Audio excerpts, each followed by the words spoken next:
पश्चिम बंगाल की पूर्व मुख्यमंत्री ममता बनर्जी की मुश्किलें कम होने का नाम नहीं ले रही है। सांसदों की बगावत के बाद अब उन्हें अपनी ही पार्टी के कोषाध्यक्ष अरूप विश्वास ने बड़ा झटका दिया है। अरूप ने टीएमसी के बैंक अकाउंट को तुरंत फ्रीज करने के लिए एचडीएफसी को एक पत्र लिखा है। नमस्कार, मैं हूं आकांक्षा और आप देख रहे हैं न्यूज 18 का डिजिटल प्लेटफॉर्म। ममता बनर्जी के इन दिनों दिन बुरे चल रहे हैं। पहले उनके सांसदों ने, उनके विधायकों ने उनका साथ छोड़ा और अब माना जा रहा है कि उन्हें वित्तीय झटका भी लग सकता है। दरअसल अपने इस पत्र में उन्होंने लिखा है कि पार्टी के अंदर मचे इस घमासान के बीच अब इस बात को लेकर कानूनी और संगठन में विवाद खड़ा हो गया है कि वास्तव में पार्टी और उनके संसाधनों पर कानूनी अधिकार किसका है। इसलिए ऑल इंडिया तृणमूल कांग्रेस के नाम पर चल रहे अकाउंट से जुड़े सभी लेन देन को तत्काल प्रभाव से फ्रीज कर दिया जाए। वहीं टीएमसी सूत्रों का कहना है कि 5 जून को हुई टीएमसी की नेशनल वर्किंग कमेटी की बैठक में अरूप विश्वास को कोषाध्यक्ष के पद से हटा दिया गया है। उनकी जगह पूर्व सांसद सुभाषिश चक्रवर्ती को नियुक्त किया गया। अरूप के इस पत्र को बैंक के अधिकारियों को पार्टी के अंदर मचे घमासान के बारे में बताया गया है। उन्होंने लिखा कि पार्टी के अंदर इस समय भारी विद्रोह मचा हुआ है। टीएमसी के कई सांसद पार्टी छोड़ चुके हैं, कई विधायक भी खुलेआम पार्टी के खिलाफ मोर्चा खोल चुके हैं। उन्होंने आगे लिखा कि पार्टी के अंदर मचे इस घमासान के बीच अब इस बात को लेकर कानूनी और संगठन विवाद खड़ा हो गया है कि वास्तव में पार्टी और उसके जितने भी रिसोर्सेज हैं उस पर आखिर कानूनी अधिकार किसका है। इसलिए तृणमूल कांग्रेस के नाम पर जितने भी अकाउंट चल रहे हैं, जितने भी ट्रांजैक्शन हैं, उन्हें तत्काल प्रभाव से फ्रीज कर दिया जाए। ऐसे में सवाल ये कि आखिर अब टीएमसी जो अपने जितने भी कार्यक्रम है या फिर उसको जो फंड की जरूरत मिलती है वो अब फंड की कमी कैसे पूरी करेगा। बता दें कि टीएमसी के अकाउंट में 6 अरब 25 करोड़ से ज्यादा रुपए जमा है। ऐसे में अरूप विश्वास के इस पत्र से ममता बनर्जी को गहरे संकट के अनुमान है। इस मामले पर राजनीतिक प्रतिक्रियाएं भी सामने आई हैं। सीपीआईएम के विधायक मोहम्मद मुस्तफिजुर रहमान ने अरूप विश्वास द्वारा उठाए गए इस कदम पर कहा है कि उन्होंने जो किया वो सही है। वो समझते हैं कि अकाउंट को फ्रीज कराना जरूरी है, इसलिए उन्होंने ऐसा किया है। इस बारे में क्या कह सकते हैं। वहीं एजीयूपी प्रमुख और विधायक हुमायूं कबीर का कहना है कि ममता बनर्जी की स्थिति ऐसी है कि वो जो भी काम करना चाहती हैं वो हो नहीं पा रहा है। बस यही नहीं, तृणमूल कांग्रेस के प्रमुख ममता बनर्जी को विधानसभा में नेता प्रतिपक्ष के मामले में भी झटका लगा है। कलकत्ता हाई कोर्ट ने विधानसभा स्पीकर के फैसले पर रोकने से मना कर दिया है, रोक लगाने से इंकार कर दिया है। विधानसभा अध्यक्ष ने बागी नेता ऋतुव्रत बनर्जी को नेता विपक्ष के तौर पर मान्यता दी। ऋतुव्रत बनर्जी ममता बनर्जी की पार्टी के बागी नेता हैं। पश्चिम बंगाल में एक साथ कई मुश्किलों और चुनौतियों से जूझ रही ममता बनर्जी को अब विधानसभा में नेता प्रतिपक्ष के मुद्दे पर बड़ा झटका लगा, क्योंकि हाईकोर्ट ने टीएमसी के बागी नेता ऋतुव्रत बनर्जी को नेता विपक्ष बनाए जाने पर रोक लगाने से इंकार कर दिया।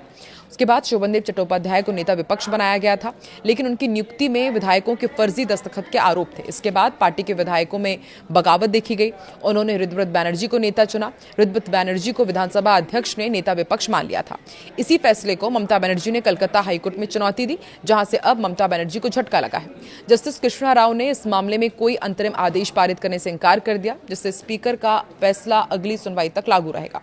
याचिका में पश्चिम बंगाल विधानसभा स्पीकर द्वारा ऋतुव्रत बनर्जी को विपक्ष का नेता मानने को चुनौती दी गई थी। टीएमसी प्रमुख ममता बनर्जी शोभनदेव चट्टोपाध्याय को इस पद के लिए चाहती थी। कोर्ट ने सभी पक्षों को अगली सुनवाई से पहले हलफनामे का आदान प्रदान पूरा करने के भी निर्देश दिए हैं। जस्टिस राव ने प्रतिवादियों से 3 सप्ताह के अंदर अपना विरोध हलफनामा दाखिल करने को कहा है, जबकि याचिकाकर्ता को उसके बाद जवाब दाखिल करने के लिए 2 सप्ताह का समय दिया गया है। मामले की अगली सुनवाई 28 जुलाई को होनी है। ऋतुव्रत बनर्जी पश्चिम बंगाल विधानसभा में विपक्ष के 13वें नेता के रूप में कार्यरत हैं। हाईकोर्ट द्वारा स्पीकर के फैसले पर रोक लगाने से इंकार के बाद ऋतुव्रत बनर्जी विपक्ष के मान्यता प्राप्त नेता के तौर पर काम करते रहेंगे। ऋतुव्रत बनर्जी का दावा है कि उनके साथ टीएमसी के 64 विधायक हैं। पहले उन्होंने 58 विधायकों का दावा किया था। इसके बाद पश्चिम बंगाल विधानसभा के स्पीकर रथिंद्रनाथ बोस ने बागी गुटों के दावे को स्वीकार कर लिया और ममता बनर्जी खेमे द्वारा समर्थित आधिकारिक उम्मीदवार को दरकिनार करते हुए ऋतुव्रत बनर्जी को विपक्ष का नेता नियुक्त किया था। इसके बाद ममता बनर्जी के गुट ने कलकत्ता हाईकोर्ट का रुख किया था और तर्क दिया कि स्पीकर के फैसले ने आधिकारिक तौर पर मान्यता प्राप्त राजनीतिक दल को दरकिनार कर दिया और विधायी दल की मान्यता से जुड़े संवैधानिक सिद्धांतों का उल्लंघन किया है। वहीं तृणमूल कांग्रेस के राष्ट्रीय महासचिव और सांसद अभिषेक बनर्जी को जबलपुर हाईकोर्ट से बड़ा कानूनी झटका लगा है। एमपी पुलिस उन्हें गिरफ्तार करने कोलकाता जा सकती है।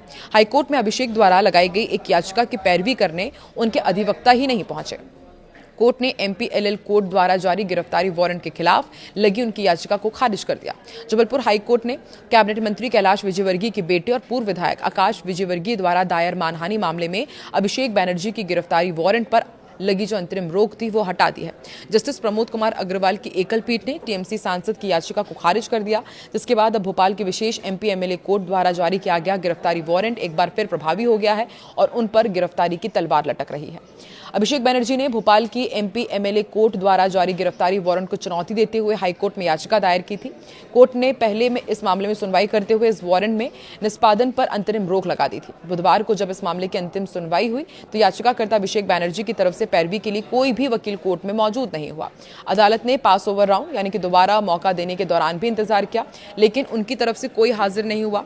इसे बेहद गंभीरता से लेते हुए एकल पीठ ने अपने आदेश में कहा कि ऐसा प्रतीत होता है कि याचिकाकर्ता ने इस मामले को आगे बढ़ाने में अपनी रुचि खो दी है। ये पूरा विवाद दरअसल साल 2020 से जुड़ा हुआ है। नवंबर साल 2020 में पश्चिम बंगाल की राजधानी कोलकाता में आयोजित एक सार्वजनिक जनसभा के दौरान टीएमसी के सांसद अभिषेक बनर्जी ने कथित तौर पर आकाश विजयवर्गीय, जो कि कैलाश विजयवर्गीय के बेटे हैं, उनको लेकर के आपत्तिजनक टिप्पणी की थी, उन्हें गुंडा कहा था। भाजपा के पूर्व विधायक आकाश विजयवर्गीय ने इस बयान को अपनी सामाजिक प्रतिष्ठा के खिलाफ और बेहद अपमानजनक बताते हुए साल 2021 में भोपाल की विशेष एमपी एमएलए कोर्ट में मानहानि का केस दायर किया था और माना जा रहा है कि इस मामले में अभिषेक बनर्जी की गिरफ्तारी हो सकती है। तो एक तरफ ममता बनर्जी के ऊपर विपत्ति, अब उनके ऊपर हो सकता है कि आर्थिक संकट भी आ जाए, और दूसरी तरफ अभिषेक बनर्जी के ऊपर गिरफ्तारी की लटकती हुई तलवार। तृणमूल कांग्रेस का आगे अगला कदम क्या होगा और अभिषेक बनर्जी की क्या वाकई गिरफ्तारी हो पाएगी और इस आर्थिक संकट से ममता बनर्जी कैसे उभरेंगी? क्या लगता है आपको? कमेंट सेक्शन पे जरूर बताएं।